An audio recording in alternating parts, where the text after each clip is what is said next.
Hello students, कैसे हो आप सभी। उम्मीद करता हूँ आप सभी लोग बहुत अच्छे से होंगे और आप सभी का पढ़ाई भी बहुत अच्छे से चल रहा होगा। एक बार फिर से मेरे सभी प्यारे स्टूडेंट्स का स्वागत करता हूँ आपका अपना YouTube channel Praveen education centre में। तो यार आज हम देखने जा रहे हैं हमारे कक्षा 10वीं विज्ञान का जो हमारा अध्याय 5 है, जिसका नाम है हमारा पर्यावरण पारिस्थितिक तंत्र में ऊर्जा का प्रवाह के अंतर्गत आज हम इस चैप्टर का अभ्यास के प्रश्न आपके लिए लेकर आए हैं। तो आज की इस क्लास में इस चैप्टर से संबंधित जितने भी अभ्यास के प्रश्न हैं सबको हम लोग देखेंगे अच्छे ढंग से। यहाँ पास आप लोगों को देखने को मिलेगा जो प्रश्न क्रमांक 1 है, इसमें आप लोगों को ऑब्जेक्टिव टाइप के कुछ क्वेश्चंस आपको देखने को मिलेगा, ठीक है, जिसे हम बहुत ही अच्छे ढंग से देखने वाले हैं, ठीक है। और यहाँ पर आपको प्रश्न क्रमांक 2 से लेकर 7 तक के कुछ थ्योरी टाइप के क्वेश्चन देखने को मिलेगा, जिसके आंसर को मैं आप लोगों को बहुत ही सरल रूप में पॉइंट टू पॉइंट आप लोगों को समझाने का प्रयास करूँगा, ठीक है। स्टूडेंट्स, आज की इस क्लास में मैं जितने भी आंसर बताऊंगा, ठीक है, आप लोग उसको ध्यान से सुनना, नोट करते हुए चलना, ठीक है। काफ़ी अच्छा सरल शब्दों में बोर्ड एग्जाम में लिखने लायक यहाँ पर आंसर आपको बताऊंगा, ठीक है। और आप लोगों को बहुत अच्छे से बेहतर ढंग से आपको समझ भी आने वाला है, ठीक है।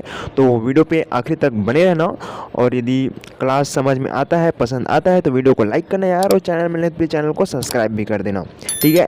तो स्टूडेंट्स, जो हमारा अध्याय 5 है हमारा पर्यावरण पारिस्थितिक तंत्र में ऊर्जा का प्रवाह के अंतर्गत हम जितने भी समस्त टॉपिक्स हैं, है ना, उन सबको हम लोग अच्छे से कवर करा दिए हैं। इन सभी टॉपिक्स को मैं आप लोगों को पीडीएफ के थ्रू कवर कराने का प्रयास किया, जिसमें जितने भी यहाँ पर टॉपिक्स हैं उससे संबंधित आप लोगों को एक बेहतर नोट्स भी मिल गया होगा आप सभी को, ठीक है। तो जितने भी यहाँ पर टॉपिक्स हैं मैं सबको नोट्स के माध्यम से समझाने का प्रयास करा था। उम्मीद करता हूँ आप लोग देख लिए होंगे। यदि अभी तक से आप लोग नहीं देखे हो तो हमारे चैनल के प्लेलिस्ट में जाके देख सकते हो। जितने भी यहाँ पर टॉपिक्स हैं सबको बहुत अच्छे ढंग से समझा दिए गए हैं, है ना। इन सभी टॉपिक्स में एक नए चीज़ आप लोगों को देखने को मिलेगा।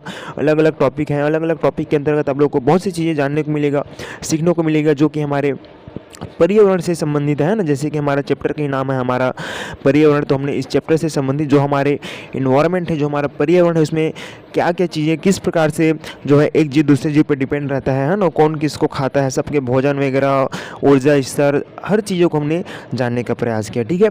ये जो चैप्टर था वो ना इसे आप लोग एग्ज़ाम के लिए ही ना पढ़ो, है ना, इसे आप लोग अपनी जानकारी के लिए पढ़ो, ताकि आप लोगों को भी पता हो कि जो है हमारा पर्यावरण में किस प्रकार से जो है जो पोषक स्तर है वो चलता है, खाद्य श्रृंखला जो है चलता है ना, जो इकोसिस्टम है, पारिस्थितिक तंत्र है, जैसे तालाबों में, समुद्रों में, खेतों में किस प्रकार से होता है, इन सारी चीज़ों को आपको जानने को मिलेगा, ठीक है। तो जो हमारा आज जो चैप्टर था अध्याय 5 वो हमारे जो है दैनिक जीवन से ही संबंधित था, जो हमारे आसपास के जितने भी इन्वायरमेंट है, पर्यावरण है, इन्हीं से संबंधित था, ठीक है। तो उम्मीद करता हूँ आप लोगों को इस चैप्टर को पढ़ने में बहुत अच्छे से मज़ा आया होगा, ठीक है।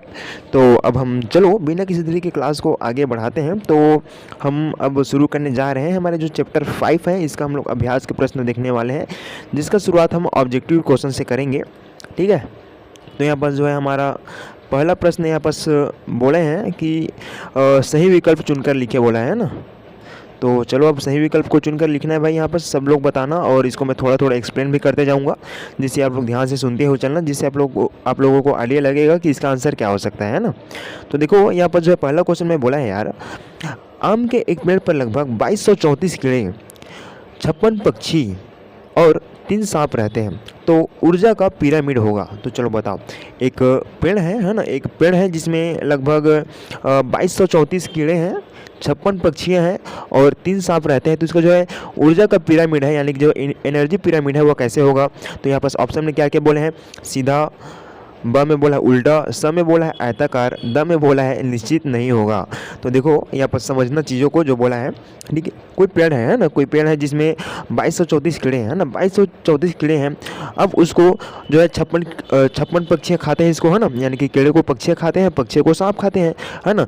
तो यहाँ पास 2234 कीड़े को 56 पक्षियाँ खा रहे हैं, ठीक है, और 56 पक्षियों को 3 सांप खा रहे हैं, जिससे उनको पर्याप्त मात्रा में ऊर्जा मिल रही है, ठीक है। तो यहाँ पास हो क्या रहा है कि जो ऊर्जा का जो पिरामिड है कैसे बनेगा, तो सबसे पहले क्या रहेगा, कीड़े रहेंगे, है ना, कीड़े रहेंगे, फिर पक्षियाँ रहेंगी, फिर क्या रहेगा, सांप रहेगा, है ना। यानी कि जो है इसका ऊर्जा का पिरामिड जो है इस प्रकार से सीधा बनेगा, यानी कि जो ऊर्जा का जो पिरामिड होता है ना वो हमेशा ऑलवेज सीधा ही बनता है, इसको आप लोग ध्यान में रखना, ठीक है। तो इस प्रकार से हमारा यहाँ पास ऑप्शन अ सही हो जाता है। ठीक है, यहाँ पर हमारा ऑप्शन अ है, सही हो गया। यानी कि जो है हमारा जो है ऊर्जा का पिरामिड हमेशा सीधा रहता है ना, इसको आप लोग ध्यान में रखना। ठीक है, तो चलो अब हम बढ़ते हैं अगले क्वेश्चन की ओर। हमारे दूसरा क्वेश्चन बोला है यार, खुले नम स्थान पर रखे ब्रेड के एक टुकड़े पर फफूंद उगाई, है ना। यानी कि कोई खुला स्थान है ना, वहाँ पर रखा ब्रेड पर एक ब्रेड के एक टुकड़े पर क्या उगाया है, फफूंद उगाया है ना। यानी कि जब होता है क्या, हम लोग ब्रेड वगैरह को फेंक दिए रहते हैं तो काफ़ी टाइम बाद उसमें फफूंद आ जा रहते हैं, है ना, वाइट वाइट का यार। ठीक है, फफूंद उग आई है और कुछ दिनों में उस पर कुछ कीड़े मक्खियाँ आदि दिखाई देने लगे।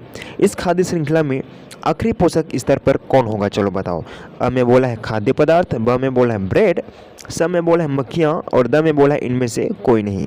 तो चलो बताओ यार, ब्रेड का कोई टुकड़ा है, उसको काफ़ी टाइम से वो बाहर में रखा हुआ था, है ना, तो उसमें फफूंद उग आया है ना, फफूंद उग आया है।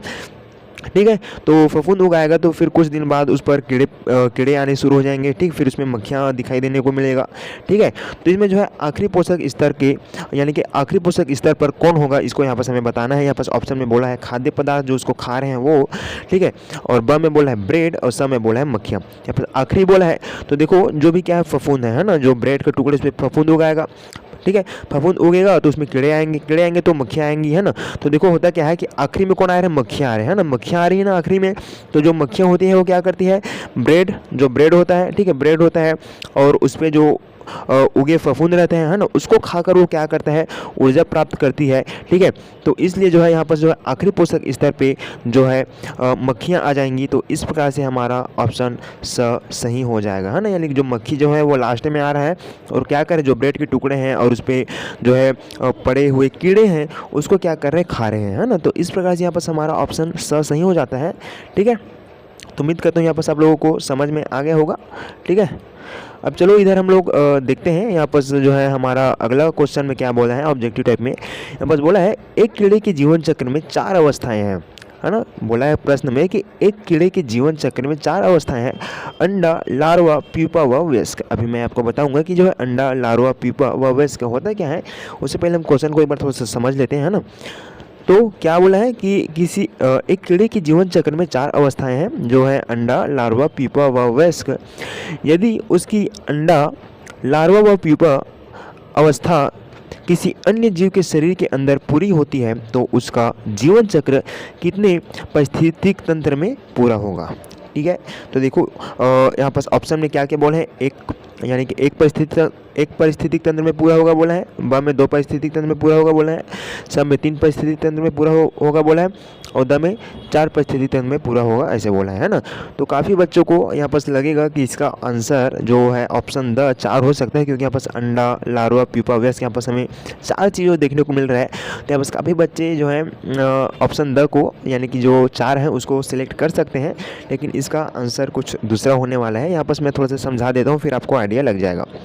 उससे पहले चलो आप लोग समझो कि जो अंडा क्या होता है। तो चलो बताओ अंडा जो क्या होता है, जैसे कि जैसे तितलियाँ रहती हैं, मच्छर वगैरह रहते हैं, है ना, वो सब क्या करते हैं, अंडा देते हैं। वो क्या करते हैं, सबसे पहले अंडा देते हैं।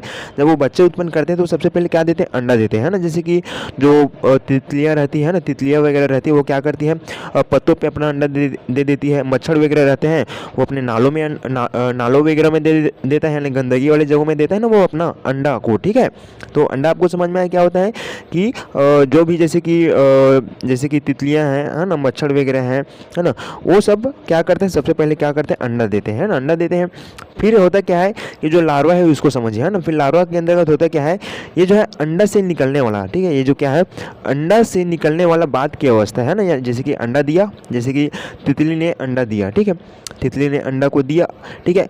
फिर लार्वा के अंतर्गत होगा क्या कि अंडा से निकलने के बाद की अवस्था, यानी कि अंडा से जब वहाँ जो तितली का जो छोटे छोटे क्या रहेंगे, उसके जो बच्चे रहेंगे, है ना, वो बाहर निकलेगा, उस अवस्था को बोलते हैं लार्वा। ठीक है, उसको क्या बोलते हैं, लार्वा बोलते हैं। तो इस अवस्था में होता क्या है कि अंडा से निकलने के बाद ये जो है जैसे कि अंडा से निकलने के बाद ये क्या करते हैं, खूब पत्तियाँ वगैरह को खाते हैं। जैसे कि तितली हैं तो वो क्या करेंगे, पत्तियाँ वगैरह को खूब खाएंगे, है ना। उसके जो जब वो अंडा से निकलेगा तो क्या करेंगे, खूब खाएंगे, है ना, खाएंगे पिएंगे अच्छे दबा के, ठीक है।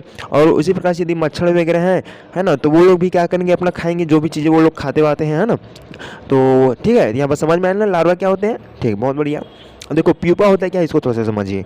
ठीक है, देखो प्यूपा क्या होता है कि देखो जैसे कि क्या हुआ लार्वा में, हुआ क्या कि जो है अंडा से बाहर निकला। ठीक है, जो भी जीव था छोटा मोटा, है ना, जैसे कि मच्छर का, तितली का, वो क्या करते हैं अंडा से बाहर निकलता है तो उस अवस्था को लार्वा बोलते हैं। और लार्वा में होता क्या है कि वो बाहर निकलने के बाद अच्छे से खाना पीना करते हैं, खाते पीते हैं। ठीक है, फिर होता क्या है, वो प्यूपा के अंतर्गत होता क्या है कि वो जो जो जीव रहते हैं ना, जो छोटे छोटे जीव रहते हैं, जो अंडे से बाहर निकल के आए रहते हैं, यानी जो लार्वा होते हैं, है ना, तो वो अपने चारों ओर एक क्या कर लेते हैं, एक कोष बना लेते हैं यार। जैसे कि कोसा देखे होंगे ना, कोसा आप लोग कोकून कोकून देखे होंगे, तो वो क्या रहते हैं, उसके अंदर में कीड़े रहते हैं, वो अपने चारों ओर को घेर लिए रहते हैं ना। तो उसी प्रकार से प्यूपा में होता क्या है कि जो लार्वा रहते हैं वो अपने चारों ओर को एक कोष में क्या कर लेते हैं, घेर लेते हैं, यानी कि एक कोष बना लेता है। ठीक है, और अंदर क्या होते रहते हैं, परिवर्तन होते रहते हैं, यानी कि अंदर जो क्या करते रहते हैं, यानी कि विकास करते रहते हैं, यानी बढ़ते रहते हैं, है ना। तो हुआ क्या कि प्यूपा में क्या हुआ कि वो क्या कर लेते हैं, अपना एक कोष बना लेते हैं और उस कोष के अंदर ही क्या करते रहते हैं, अपना विकास करते रहते हैं, यानी बढ़ते रहते हैं। ठीक है, और फिर वयस्क होता क्या है, वयस्क यानी कि एडल्ट। देखो यहाँ पास प्यूपा समझ में आया ना, प्यूपा क्या होता है कि जो भी यहाँ पास जीव थे, है ना, वो अपने आप को एक कोष में क्या कर लेते हैं, ढक लेते हैं, जैसे कि कोसा वगैरह रहते हैं ना। उस प्रकार से जो भी जैसे मच्छर है ना, और तितलियाँ वगैरह हैं, उसके जो भी छोटे छोटे क्या रहते हैं, बच्चे रहते हैं, वो अपने आप को क्या कर लेते हैं, ढक लेते हैं। ठीक है, फिर वयस्क में होता क्या है कि वो जो है उस जो ढके हुए जो रहता है ना, ठीक है, जो कोष रहता है, ठीक है, वो जब क्या होता है, फटता है ना, वो जब क्या होता है, फटता है, तो वह जो है अपनी असली पहचान में क्या होता है, आते हैं, है ना, यानी कि असली पहचान में आता है वयस्क में, जिसमें हमें दिखाई देता है कि वो क्या है, कि वो तितलियां हैं, है ना, वो तितली हैं या मच्छर हैं। ठीक है, तो इस प्रकार से उसका पहचान होता है वयस्क अवस्था में। ठीक है, तो बस आपको समझ में आया ना कि क्या होता है कि जो वयस्क होते हैं, इसमें जब जो भी छोटे छोटे जीव रहते हैं, है ना, जो अंडा से, है ना, अंडा से बने जो जीव रहते हैं, है ना, जिसके अंडा से लार्वा बना, लार्वा से प्यूपा बना, प्यूपा मतलब कि बाहरी कोष में अपने आप को कवर कर लेते हैं, ढक लेते हैं। ठीक है, फिर वयस्क में होता क्या है कि वो जो अपने आप को घेरे रहते हैं, उसमें से जब वो बाहर निकलते हैं तो वो अपने एक असली पहचान के रूप में बाहर निकलते हैं, जिसमें हमें देखने को मिलता है कि वो क्या है, कोई तितली है, कोई मच्छर है। इस प्रकार से वो जो है अपने असली पहचान में आते हैं। ठीक है, तो यहाँ पर देखो हो क्या रहा है कि जो अंडा है, लार्वा है और प्यूपा है ना, अंडा, लार्वा और प्यूपा जो है वो तीनों जो है एक पारिस्थितिक तंत्र में आ जाते हैं, और जो वयस्क है वो एक अलग किस में आ जाता है, पारिस्थितिक तंत्र में आ जाता है। वयस्क होता है तो क्या करता है, वयस्क करता है तो वो क्या करता है, उड़ता है, खुद से खाना पीना करता है, खाता पीता है, फिर वो क्या करते हैं, नए बच्चों को क्या कर देता है, जन्म देता है ना। तो ये जो है अंडा, लार्वा, प्यूपा जो है वो तो अंडा से निकलने के बाद की क्या है, अवस्था है, इसलिए ये जो है एक पारिस्थितिक तंत्र में आ जाता है। और जो वयस्क है वो एक अलग ही पारिस्थितिक तंत्र में आ जाता है, यानी कि वयस्क होने के बाद वो क्या करने लगता है, उड़ता है ना, उड़ता है, और क्या करता है, अपना भोजन खुद करता है, स्वयं करता है, और प्रजनन भी करता है, नए बच्चों को जन्म देता है। तो वयस्क जो है एक अलग पारिस्थितिक तंत्र बनाता है, और अंडा, लार्वा, प्यूपा जो है एक अलग पारिस्थितिक तंत्र बनाता है ना। तो इस तरह से जो है उसका जो जीवन चक्र है वो दो अलग अलग पारिस्थितिक तंत्र में पूरा होती है। ठीक है, तो पहले पारिस्थितिक तंत्र में क्या होता है, अंडा, लार्वा, प्यूपा होता है, और दूसरे में क्या होता है, वयस्क होता है। तो इस प्रकार से यहाँ पर जो है हमारा ऑप्शन ब यानी कि 2 सही हो जाएगा। ठीक है, उम्मीद करता हूँ आपको यहाँ पर समझ में आया होगा। ठीक है, तो इसका आंसर में आप लोगों को 2 लेना रहेगा।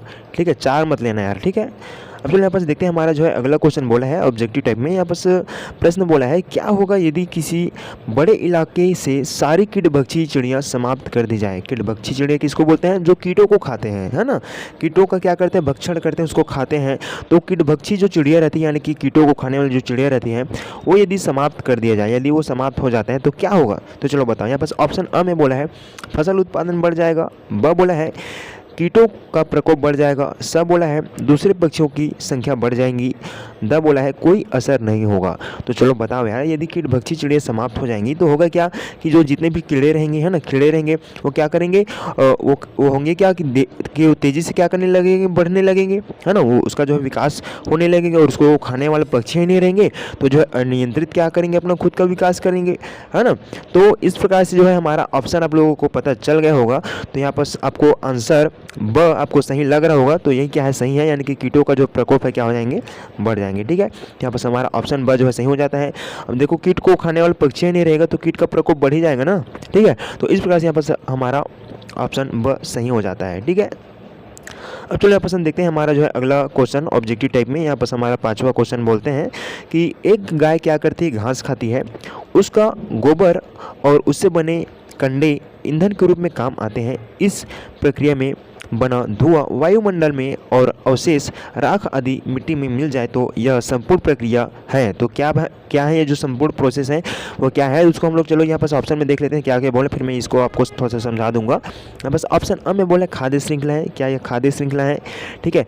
ब क्या यह क्या है, खाद्य जाल है। स में बोला है पदार्थों का चक्र है। द बोला है जीवन चक्र है, ठीक है। तो देखो होता क्या है कि देखो एक गाय क्या करती है, घास खाती है ना, कोई गाय है क्या करती है, घास खाती है, ठीक है। घास खाती फिर वो क्या करते हैं, गोबर देती है। गोबर देती है तो उस गोबर को हम लोग कंडे बनाते हैं यानी छेना बनाते हैं, ठीक है, जिसे हम लोग क्या करते हैं ईंधन के रूप में काम में लेते हैं, ठीक है, ईंधन के रूप में काम में लेते हैं। फिर जो है वो क्या करते हैं, उसको जब हम लोग जलाते हैं तो जो धुएं हैं वो वायुमंडल में मिल जाते हैं, हाँ, और अवशेष बन के राख आदि मिट्टी में क्या हो जाते हैं, मिल जाते हैं। तो ये जो संपूर्ण प्रक्रिया है यार वो क्या कहलाएगा, तो एक जो है पदार्थों का क्या कहलाएगा, चक्र कहलाएगा, है ना। यहाँ पर जो पदार्थ है यानी कि जैसे कि क्या है यहाँ पर हो क्या रहा है, जैसे कि जो कंडे हैं, है ना, छेना है, उसको हम लोग क्या कर रहे हैं, उपयोग में ला रहे हैं, है ना। तो उसमें से क्या क्या निकल रहा है, गैस निकल रहा है ना, और फिर अंत में राख बन रहा है ना, मिट्टी में मिल जा रहा है। तो ये सब जो है पदार्थ का चक्र कहलाता है ना। ये जो खाद्य श्रृंखला नहीं कहलाता। खाद्य श्रृंखला में होता है क्या, खाद्य श्रृंखला में क्या होता है चलो बताओ। गाय क्या करती है, घास खाती है, घास को क्या करते हैं, गोबर देती है ना। गोबर को यदि कोई और खाता, उसको कोई और खाता, तो वो क्या बनता, खाद्य श्रृंखला में आता है ना। उसी प्रकार से खाद्य जाल में भी वैसी होता है ना, यदि जो है उसका गाय का जो गोबर यदि किसी अन्य जो जैसे जीव है उसे यदि वो जुड़ा रहता है ना उसके भोजन के लिए, वो खाद्य जाल में आता। तो जीवन चक्र भी यहाँ पर हो नहीं सकता है, यहाँ पर हो जाएगा इसका ऑप्शन स, पदार्थों का चक्र, ठीक है। तो उम्मीद करता हूँ यहाँ पर आपको समझ में आए होंगे, ठीक है, बहुत बढ़िया।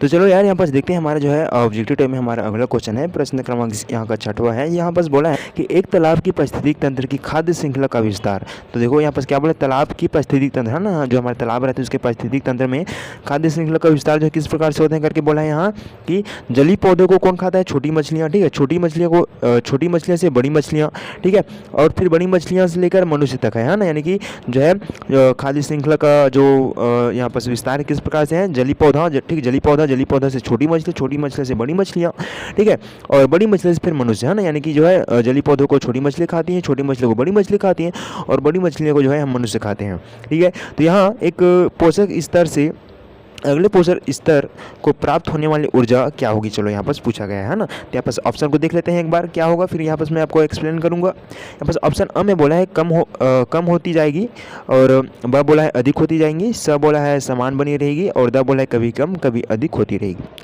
तो देखो यार जब मैं आप लोगों को जब ऊर्जा का पिरामिड बता रहा था ना, जब उस टॉपिक को हम पढ़ रहे थे, तो उसमें हमने क्या देखा, जैसे कि मैं वहाँ पर एक एग्जांपल लिया था, वहाँ उसको यहाँ पर थोड़ा सा बताना चाहूँगा। जैसे कि जो है सूर्य की रोशनी से ऊर्जा प्राप्त करके जो पेड़ पौधे रहते हैं वो क्या करते हैं, अपना भोजन बनाते हैं ना, यानी सूर्य की रोशनी से अपना भोजन बनाते हैं। तो जो सूर्य है ना, सॉरी जो पेड़ है वो जो है सूर्य के प्रकाश का 1% का क्या करते हैं, वो अपने भोजन बनाने में उपयोग में लेते हैं ना। जैसे कि जो सूर्य की रोशनी से जितनी मात्रा में भी उसको ऊर्जा मिलेगा, जो पेड़ पौधा है उसको, तो उसका जो है 1% जो ऊर्जा रहता है उसको वो अपने भोजन बनाने में काम में लेता है ना। 1% ऊर्जा को ही अपने भोजन बनाने में काम लेता है सूर्य की रोशनी का, ठीक है। फिर होता क्या है, अब पौधों में कितना है, 1% के मात्रा में जो है सूर्य की जो रोशनी है उसका क्या हुआ, ऊर्जा आया, ठीक है। अब जो होता क्या है, जो पौधे रहते हैं उसको यदि कोई शाकाहारी जीव खाते हैं तो उसमें 10% की मात्रा में ऊर्जा जाएंगी, है ना। जो पौधे का 10% की मात्रा में ऊर्जा जो है शाकाहारी जीव में जाएंगे, और यदि शाकाहारी जीव को यदि कोई मांसाहारी खाते हैं, ठीक है, तो उसके अंदर भी 10% की मात्रा में ऊर्जा जाएगी। और यदि जो है छोटे मांसाहारी को यदि बड़े मांसाहार खाते हैं, यानी जो शीर्ष उपभोक्ता रहते हैं यदि वो खाते हैं, तो उसके अंदर भी 10% की मात्रा में ऊर्जा जाएंगी, ठीक है। अब देखो 10% की मात्रा में ऊर्जा जा रही है, तो यहाँ पर काफ़ी बच्चों को लग रहा होगा कि जो है इसका जो आंसर है समान बनी रहेगी, ऐसा आप लोग बोल सकते हो, लेकिन ऐसा नहीं होगा, समान नहीं होगा, ठीक है। तो देखो इसका आंसर किस प्रकार से होगा, तो देखो जैसे कि मान लेते हैं कि सूर्य की रोशनी से, ठीक है, यहाँ पर एग्जांपल ले रहा हूँ तो किस प्रकार से समझेंगे इसके लिए, ठीक है। मान लेते हैं सूर्य की जो रोशनी रहती है वहाँ से 50 किलो जूल ऊर्जा क्या कर रही है, पौधे प्राप्त करी। यहाँ पर एग्जांपल ले रहा हूँ, हालांकि जो है 1% की मात्रा में लेता है, लेकिन यहाँ पर जो है ऊर्जा को मैं यहाँ पर 50 किलो ऊर्जा यहाँ पर मार रहा हूँ, ठीक है। मान लेते हैं सूर्य की रोशनी से जो है 50 किलो जो ऊर्जा है, ठीक है, उसे कौन प्राप्त करता है, पौधे प्राप्त करते हैं ना। यानी कि जो है 50 किलो जो जूल ऊर्जा है उसे कौन प्राप्त करते हैं, पौधे प्राप्त करते हैं, ठीक है। अब पौधे को कोई शाकाहारी जीव खाते हैं तो उसके अंदर कितने मात्रा में ऊर्जा जाएंगी, तो इसका जो है 10% जो है शाकाहारी जीव में जाएंगे जो पौधों को खाएगा, ठीक है। तो 50 का जो है 10% कितना होगा, तो चलो बताओ 50 10% यानी कि 50 का यानी कि होता है गुणा 10% बोला है, यानी कि 10/100, ठीक है, यानी कि 10 10/100, ठीक है। अब यहाँ पर ये 10 है, ठीक है। अब इसको चलो कटाओ, तो 1 0 1 0 1 0 1 0, ठीक है। बस बचा कितना, 5 बचा, ठीक है। यानी कि जो है 5 किलो जूल ऊर्जा जो है ना, हाँ यहीं पर समझा देते हैं। तो देखो यहाँ पर कितना है, 5 आया ना, तो 5 किलो जूल ऊर्जा जो है किस में जाएगा, तो जो शाकाहारी जीव रहेंगे जो पौधों को खाएंगे उसमें जाएंगे, है ना। अब यदि जो है शाकाहारी जीव को, यदि कोई मांसाहारी जीव खाते हैं तो उसके अंदर भी 10% की मात्रा में ऊर्जा जाएगा।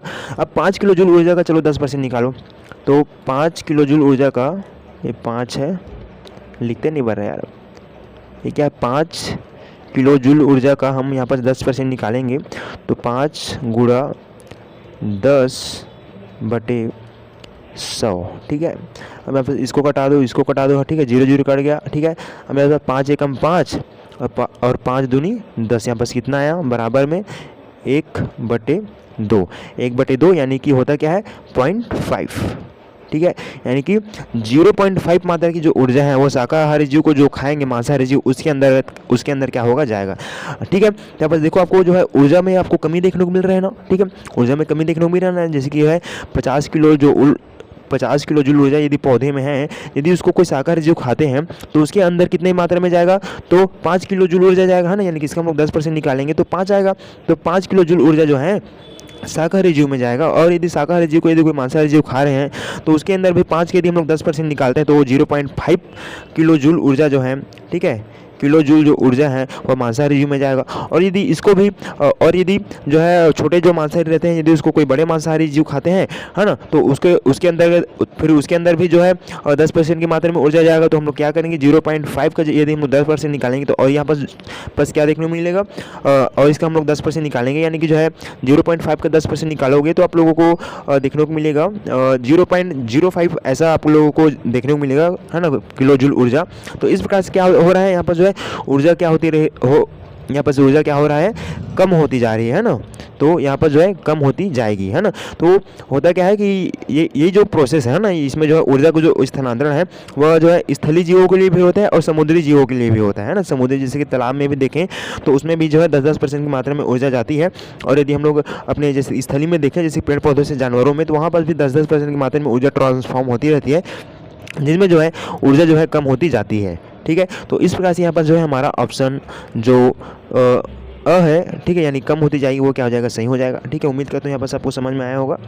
अब यहाँ पर देखते हैं यार, हमारा अगला क्वेश्चन है, किसी बगीचे के जीवों की गणना में 5567 घास के पौधे हैं, है ना। कोई बगीचा है, उसमें जीव के क्या करें हम लोग, गणना करने के लिए जीव की गणना में 5567 क्या है, घास है, ठीक है, और घास के पौधे हैं, और 453 झाड़ियाँ हैं, 23 पेड़ हैं, और 769 जंतु है ना, यानी 7,769 जंतुएं हैं, ठीक है। तो इस बगीचा की कुल प्राथमिक उत्पादन होगा। तो चलो बताएं, यहाँ पर ऑप्शन अ में बोला है बगीचे के समस्त जीवों का सम्मिलित जीव भार, ब बोला है बगीचे की समस्त वनस्पतियों का सम्मिलित जीव भार, स बोला है बगीचे के समस्त जंतुओं का सम्मिलित जीव भार, द बोला है केवल घास के पौधे का सम्मिलित जीव भार। तो चलो बताओ, यहाँ पास एक कोई बगीचा है जिसमें जीव की गणना करने के लिए हमें क्या क्या देखने को मिल रहा है।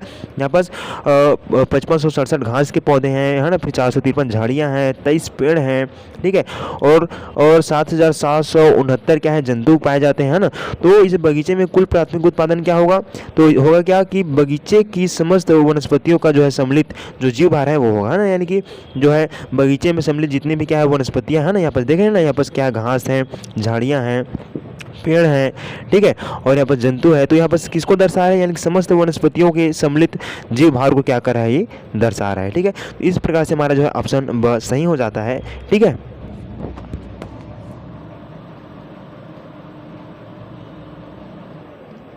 ठीक है, तो कुछ इस प्रकार से रहा हमारा जो है ऑब्जेक्टिव टाइप के प्रश्न जितने भी थे। उम्मीद करता हूँ यहाँ पर आपको समझ में आ गया होगा। यहाँ पर जो है, यहाँ पर मैंने कैलकुलेशन करके थोड़ा सा बताया कि जो है किस प्रकार से जो है ऊर्जा जो रहता है क्या होती रहती है, कम होती रहती है। इसको आप लोग याद रखना, ठीक है, इसको भूलना ही नहीं है। यानी कि यदि आपसे पूछा जाए कि जो है कि अगले पोषक स्तर, यानी कि जो पोषक स्तर रहता है ना, यानी कि पोषक स्तर के अंदर का जो है ऊर्जा बढ़ती है कि घटती है, यदि पूछता है तो हमेशा जो क्या रहती है, घटती जाती है ना, यानी कम होती जाती है। यानी कि ऊर्जा का जो प्रवाह है 10% होती रहती है, रहती है अलग अलग जीवों में, है ना, तो 10% होता जाएगा, तो 10% का 10% निकालते जाएंगे तो हमें कमी देखने को मिलता जाएगा। ठीक है, तो कुछ इस प्रकार से। ठीक है, अब हम देखेंगे यहाँ पर जितने भी यहाँ पर क्वेश्चन है, यहाँ पर क्वेश्चन नंबर 2 से लेकर 7 तक के क्वेश्चन को भी हम लोग देखेंगे। तो इसके लिए मैं PDF को ओपन कर लेता हूँ। ठीक है, फिर हम सभी क्वेश्चन को अच्छे से समझते हैं। ठीक है, तो देखो यार, यहाँ पर हमारा जो PDF है वो ओपन हो चुका है, जिसमें हम लोग देखेंगे प्रश्न क्रमांक 2 से लेकर प्रश्न क्रमांक 7 तक के जितने भी थ्योरी टाइप के क्वेश्चंस हैं सभी के आंसर को हम लोग देखने वाले हैं। काफ़ी सरल तरीक़ों से सभी का आंसर को आप लोगों को बताऊंगा, तो क्लास में आखिरी तक बने रहना। जो भी चीज़ें बताऊंगा ध्यान से सुनते हुए चलना, समझते हुए चलना और नोट करते हुए चलना है। ठीक है, तो यहाँ पर हमारा जो है प्रश्न क्रमांक 2 में बोला है, धान के भूसे पर एक प्रकार का फफूंद उगाया जाता है जिसे हम खाते हैं, है ना, यानी जो धान का हमारा भूसा रहता है, पैरा वगैरह रहते हैं, उसमें जो है फफूंद उग आए रहते हैं, जिसे हम लोग मशरूम भी बोलते हैं या पिहरी भी बोलते हो। ठीक है, तो उसको हम लोग क्या करते हैं, खाते भी हैं, है ना, खाते हैं। तो यहाँ पर बोला है क्या यह किसी खाद्य श्रृंखला को दर्शाता है, इसको हम लोग देखेंगे। और यहाँ पर पूछा है इसके लिए ऊर्जा का स्रोत क्या है, इसको भी हम लोग इधर देखने वाले हैं। ठीक है, तो देखो इसका आंसर में यहाँ पर बोला है कि धान के भूसे पर उगाई जाने वाली फफूंद को हम लोग क्या बोलते हैं, मशरूम बोलते हैं, है ना, यानी मशरूम कहते हैं। ठीक है, ये जो होता है, जो मशरूम होता है वह मानव द्वारा बनाया गया एक कृत्रिम परितंत्र है ना, यानी कि जो है इसका हम लोग खेती भी करते हैं मशरूम का, है ना, तो ये जो है एक मानव द्वारा बनाया गया जो है कृत्रिम परितंत्र है। ठीक है, इसमें फफूंद मृत पौधों के अवशेषों को विघटित कर भोजन प्राप्त करती है, यानी जो फफूंद रहती हैं, है ना, जो मशरूम्स वगैरह रहती हैं, वे जो मृत पौधे रहते हैं, मृत पौधे यानी कि जो सूखा हुआ पौधे रहते हैं, जिसके हमारा पैरा है, भूसा है ना, और कई प्रकार की झाड़ियाँ रहती हैं जो सूख जाए रहती हैं, है ना, वो सब क्या है, मृत पौधे हैं। होता क्या है, वो क्या होते हैं, सड़ते वड़ते हैं, है ना, जैसे कि खराब हो जाते हैं, तो उनके अवशेष को क्या करते हैं, विघटित कर अपना भोजन प्राप्त करती है। ठीक है, मनुष्य इस फफूंद यानी मशरूम को भोजन के रूप में भी उपयोग करता है। ठीक है, यानी कि मनुष्य इस फफूंद को भोजन के रूप में उपयोग करता है। ठीक है, यह एक सरल खाद्य श्रृंखला को दर्शाता है ना, यानी कि यहाँ पर पूछा था ना कि क्या यह खाद्य श्रृंखला को दर्शाता है, तो इसका आंसर है हाँ, ये भी खाद्य श्रृंखला को दर्शाता है, लेकिन ये जो है एक सरल खाद्य श्रृंखला को दर्शाता है जिसमें ऊर्जा का मूल स्रोत सूर्य है ना, यानी कि सूर्य से ही क्या करता है, ये ऊर्जा प्राप्त करती है। ठीक है, सूर्य की ऊर्जा पहले पौधों में और फिर अपघटक तथा मनुष्य तक पहुंचती है ना, यानी कि देखो ये जो हमारे मशरूम्स हैं, है ना, ये क्या ये खाद्य श्रृंखला को ये दर्शाते हैं, यदि पूछता है तो हाँ, ये जो है खाद्य श्रृंखला को दर्शाता है। तो किस प्रकार के खाद्य श्रृंखला को दर्शाता है, तो यह एक सरल खाद्य श्रृंखला को दर्शाता है जिसमें ऊर्जा का मूल स्रोत क्या रहता है, सूर्य रहता है ना, सूर्य रहता है। तो सूर्य के गर्मी के कारण ही जो क्या होता है, पनपता है जो मशरूम्स वगैरह रहती हैं, है ना। तो होता क्या है कि सूर्य की ऊर्जा पहले पौधों में और फिर अपघटक तथा मनुष्य तक पहुँचती है ना, यानी जो सूर्य की ऊर्जा रहती है वो सबसे पहले जो पौधे रहते हैं, यानी जो मृत पौधे रहते हैं उसमें पहुंचती है। ठीक है, फिर अपघटक तक पहुंचती है, फिर जो है हमारे जो मनुष्य हैं, हम लोग जब उसको खाते हैं तो जो ऊर्जा रहती है, सूर्य की ऊर्जा रहती है, वो हमारे मनुष्य तक पहुंचती है। ठीक है, तो कुछ इस प्रकार से हमारा जो है प्रश्न क्रमांक 2 का आंसर, उम्मीद करता हूँ यहाँ पर सबको समझ में आया होगा। आप लोग इसको सेम लिख लेना है। ठीक है, अब चलो हम बढ़ते हैं इधर हम लोग अगले क्वेश्चन की ओर। यहाँ पर 2 के बाद सीधा 4 कैसे आ रहे हैं, यहाँ पर क्वेश्चन नंबर में थोड़ा सा मिस्टेक है, उसको ध्यान मत देना। यहाँ पर हमारा प्रश्न क्रमांक 3 है, समझो यहाँ पर 4 लिखा गए हैं। आपके प्रश्न क्रमांक 3 में आपको देखने को मिलेगा, जहाँ पर बोला है किसी पारिस्थितिक तंत्र में ऊर्जा कैसे प्रवाहित होती है, अपने शब्दों में समझाइए। ठीक है, यहाँ पर प्रश्न में बोला है कि किसी परिस्थिति तंत्र जो हमारा इकोसिस्टम होता है उसमें जो ऊर्जा का प्रवाह किस प्रकार से होती है उसे अपने शब्दों में समझाने के लिए बोला है। तो यहाँ पर हम लोग अपने शब्दों में ही लिख कर आए हैं, ठीक है, जिससे आप लोगों को और अच्छे से समझ में आएगा। तो देखो इसका आंसर है, लिखना ध्यान से सुनो और इसको आप लोग पॉइंट टू पॉइंट ही लिख सकते हो ना, जो भी पॉइंट बताया हो ना, तो पॉइंट टू पॉइंट आप इसको याद करना, और इसको आप लोग चाहो तो बोर्ड एग्जाम में यदि आता है तो आप लोग इसको ऐसे ही पॉइंट टू पॉइंट इसको लिख सकते हो। ठीक है, तो यहाँ पर आंसर में बोला यार किसी भी परिस्थितिक तंत्र में ऊर्जा का प्रवाह सदैव एक ही दिशा में होता है। ठीक है, यानी कि कोई भी हमारा परिस्थितिक तंत्र रहता है उसमें ऊर्जा का प्रवाह सदैव एक ही दिशा में होता है। एक ही दिशा में कैसे होता है कि जो ऊर्जा का प्रवाह रहता है उत्पादक से उपभोक्ता की ओर होता है ना, यानी कि जो उत्पादक जैसे कि पेड़ पौधे रहते हैं वहाँ से जो जितने भी दर उसको उपभोग करते जाते हैं, जैसे शाकाहारी जीव खाते हैं, है ना, पौधों को शाकाहारी जीव खाते हैं, तो जो ऊर्जा शाकाहारी में जाता है, शाकाहारी से फिर मांसाहारी में जाता है, मांसाहारी के बाद जब वो क्या होता है उसका मृत्यु यदि होता है तो वो जो ऊर्जा रहती है वह विघटकों तक पहुंच जाती है ना। तो जो ऊर्जा का प्रवाह रहता है सदैव एक ही दिशा में होता है, तो किधर से किधर रहता है, तो उत्पादक से उपभोक्ता की ओर रहता है ना, उत्पादक उपभोक्ता फिर विघटक तक रहता है ना। अभी इधर हम लोग देखेंगे, इसको लिखाया है, ठीक है। और ऊर्जा का मूल स्रोत क्या रहता है, इसमें सूर्य रहता है ना, यानी कि सूर्य से ही ऊर्जा मुख्य प्राप्त करते हैं। पहले जितने भी पौधे रहते हैं सूर्य से ऊर्जा को क्या करते हैं, प्राप्त करते हैं हमारे पारिस्थितिकी तंत्र में, ठीक है। फिर वहाँ से जो ऊर्जा है वह उसको खाए जाने वाले जो जितने भी जीव रहते हैं उसमें ट्रांसफर होते जाता है, ठीक है। सूर्य की ऊर्जा को उत्पादक यानी पौधे प्रकाश संश्लेषण द्वारा रासायनिक ऊर्जा में क्या करते हैं, बदलते हैं, है ना। यानी जो सूर्य का जो ऊर्जा रहता है उसको जितने भी पौधे रहते हैं वो प्रकाश संश्लेषण द्वारा रासायनिक ऊर्जा में यानी कि अपने भोजन में क्या करते हैं, बदलते हैं, ठीक है। और यह ऊर्जा क्रमशः शाकाहारी से मांसाहारी और मांसाहारी से अपघटक तक पहुँचती है ना। यानी कि जो सूर्य की रोशनी से मिलने वाली जो ऊर्जा रहती है वो क्रमशः सबसे पहले किस में जाता है, पौधों में जाती है, ठीक है। पौधों से शाकाहारी में जाता है, शाकाहारी से मांसाहारी में, मांसाहारी से फिर अपघटक तक पहुंच जाती है, ठीक है। अपघटक यानी कि जो जितने भी जो हमारे क्या रहते हैं, फफूंद वगैरह रहते हैं ना, वहाँ तक पहुंच जाती है, ठीक है। फिर यहाँ पर अगले बिंदु में बोला है प्रत्येक पोषक स्तर पर कुछ ऊर्जा ऊष्मा के रूप में नष्ट हो जाती है ना। जैसे कि क्या होता है कि जब ऊर्जा जो है जैसे शाकाहारी से मांसाहारी में जाएगा, मांसाहारी से फिर अपघटकों में जाएगा, ठीक है। तो जो है ऊर्जा का जो रहता है यहाँ पर 10% भाग ही किस में जाता है, एक दूसरे में ट्रांसफर होते रहता है, और शेष जो 90% का जो ऊर्जा रहती है वो क्या हो जाती है, नष्ट हो जाती है। तो इसी को यहाँ पर बोला है प्रत्येक पोषक स्तर पर कुछ ऊर्जा ऊष्मा के रूप में क्या हो जाती है, नष्ट हो जाती है, ठीक है। तो यहाँ पर बोला है कि किस प्रकार से होता है, तो हमने 10% का जब नियम देखा था तो 10% नियम के अनुसार एक पोषक स्तर से अगले स्तर तक केवल लगभग 10% ऊर्जा ही स्थानांतरित होती है, और शेष जो 90% ऊर्जा रहती है वह ऊष्मा के रूप में वातावरण में चली जाती है, ठीक है।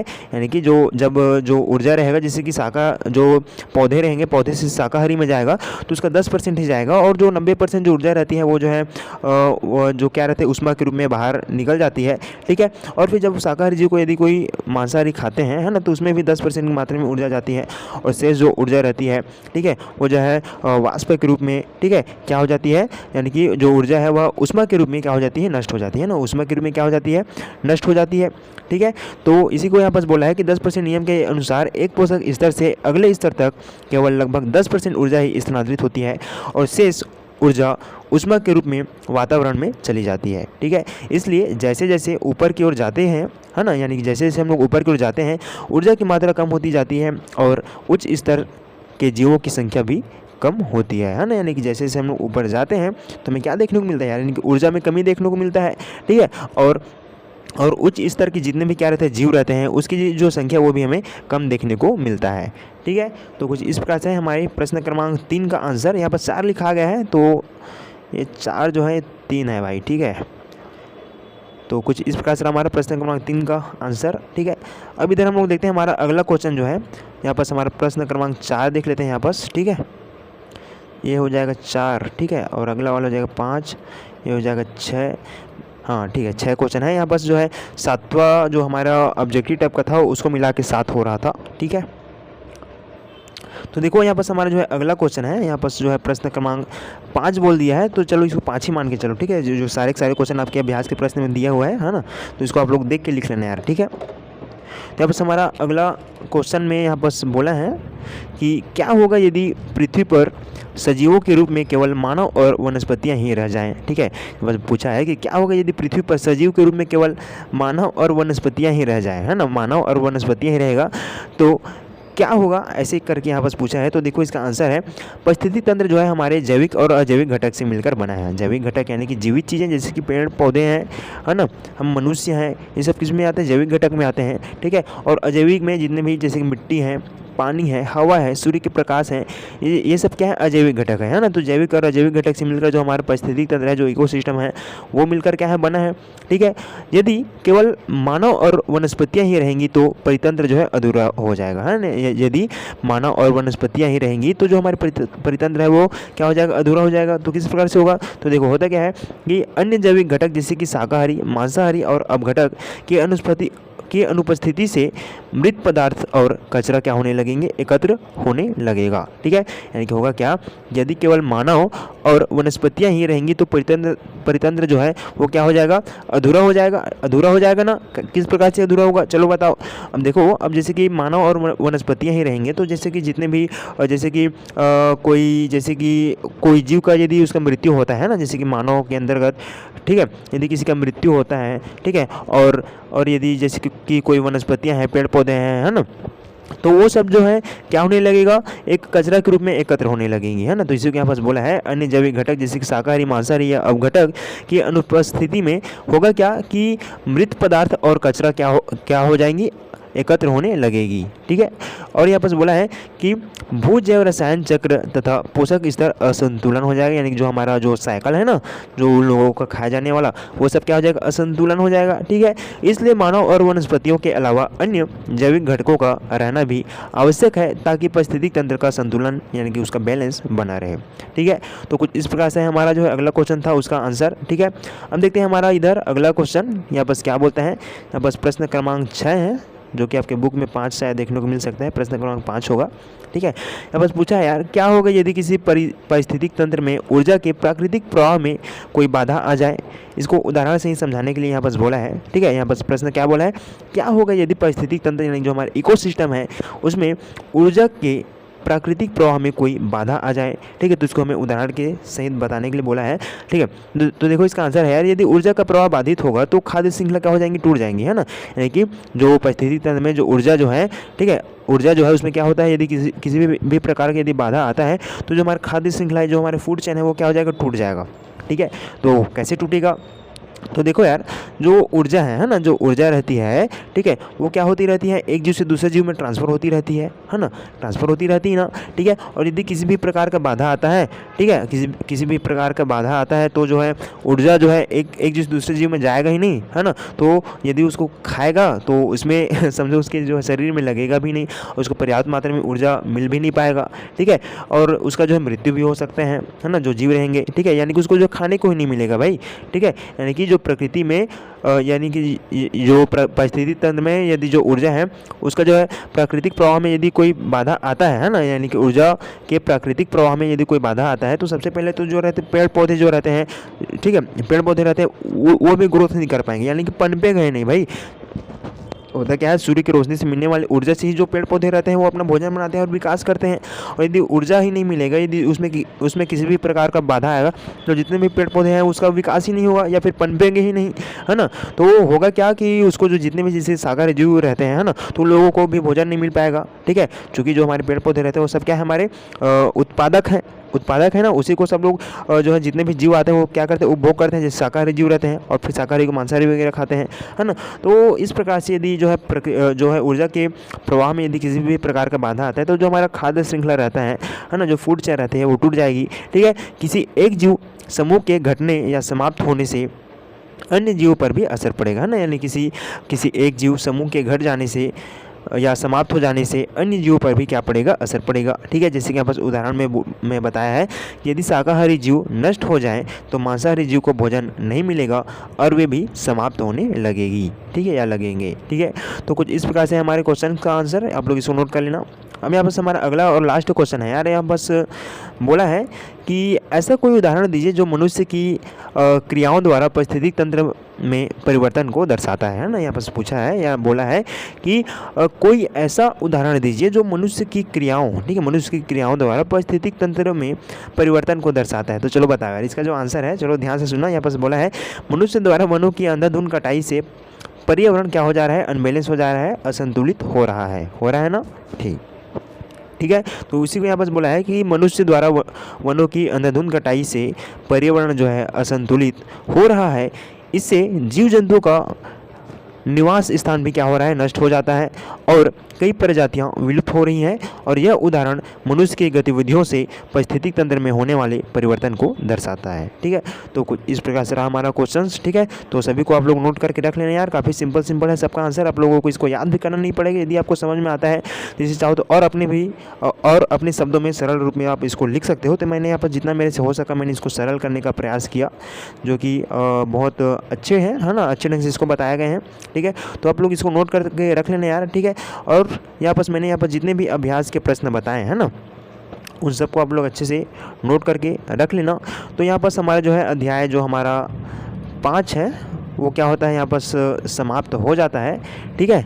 तो कुछ इस प्रकार से हमने जो हमारा अध्याय 5 है वो समाप्त होता है, जिसमें हमने अभ्यास के जितने भी प्रश्न हैं सभी को हमने देखा। सबसे पहले हमने सही विकल्प चुनकर देखा प्रश्न क्रमांक 1 में, ठीक है। फिर हमने प्रश्न क्रमांक 2, 3, 4, 5, 6, 7 इन सभी को हमने अच्छे से यहाँ पर देखा यार, ठीक है। तो उम्मीद करता हूँ आपको जो हमारा क्लास है आपको समझ में आया होगा, पसंद आया होगा। वीडियो पसंद आया होगा तो वीडियो को लाइक करना, चैनल को सब्सक्राइब करना। और इस चैप्टर से संबंधित मैं आप लोगों को एक वीडियो प्रोवाइड कराऊंगा, जिसमें से जो प्रीवियस ईयर में जितने भी क्वेश्चंस आए हुए हैं, है ना, वहाँ के जितने भी क्वेश्चन हैं सबको मैं आप लोगों को बताऊंगा, जहाँ से आप लोगों के एग्जाम में क्वेश्चंस आएंगे। क्योंकि देखो यहाँ पर जो है हमारे ये जो चैप्टर है यहाँ 4 नंबर का प्रश्न आएगा, जिसमें से 1-1 नंबर का 2 क्वेश्चन रहेगा, ठीक है।